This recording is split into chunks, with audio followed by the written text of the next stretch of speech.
ಸ್ಥಳ ತೂಗಾಡಿ ಸತ್ತಾಗ ಯೇಸು ಶಿಲುಬೆ ಮೇಲೆ ಮಡಿದರು. ಸ್ವಾಮಿ ಯೇಸುವೇ, ನಿಮ್ಮನ್ನು ಆರಾಧಿಸಿ ನಮಸ್ಕರಿಸಿ ನಿಮಗೆ ಕೃತಜ್ಞತಾ ಸ್ತೋತ್ರವನ್ನು ಮಾಡುತ್ತೇವೆ.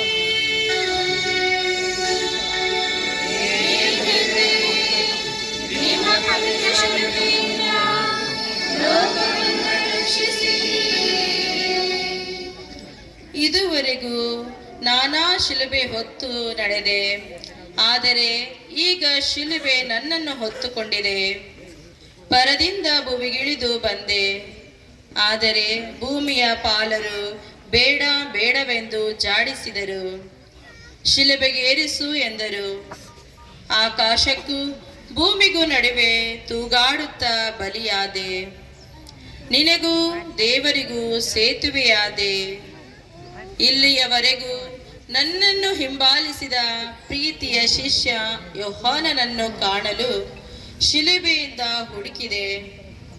ಸಿಕ್ಕಿದಾಗ ಇಗೋ ನಿನ್ನ ತಾಯಿ ಎಂದು ನನ್ನ ತಾಯಿಯನ್ನು ನಿಮ್ಮ ತಾಯಿಯನ್ನಾಗಿ ಅರ್ಪಿಸಿದೆ.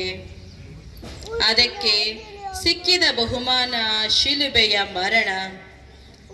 ನನ್ನ ದೇವರೇ, ನನ್ನ ದೇವರೇ, ನನ್ನನ್ನೇಕೆ ಕೈಬಿಟ್ಟಿ ಎಂದು ನೊಂದು ಕೂಗಿದೆ.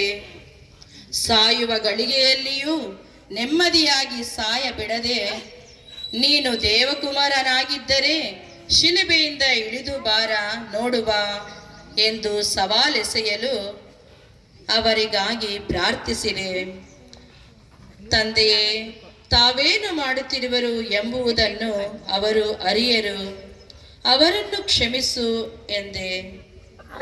ತಂದೆಯ ಕಾರ್ಯವೆಲ್ಲ ಕೈಗೂಡಿದಾಗ ಎಲ್ಲ ನೆರವೇರಿತು ಎಂದು ಕೊನೆಗೆ, ತಂದೆಯೇ, ನನ್ನ ಆತ್ಮವನ್ನು ನಿಮ್ಮ ಕೈಗೆ ಒಪ್ಪಿಸುತ್ತೇನೆ ಎನ್ನುತ್ತಾ ನನ್ನ ಪ್ರಾಣವನ್ನೇ ಧಾರೆ ಎರೆದೆ.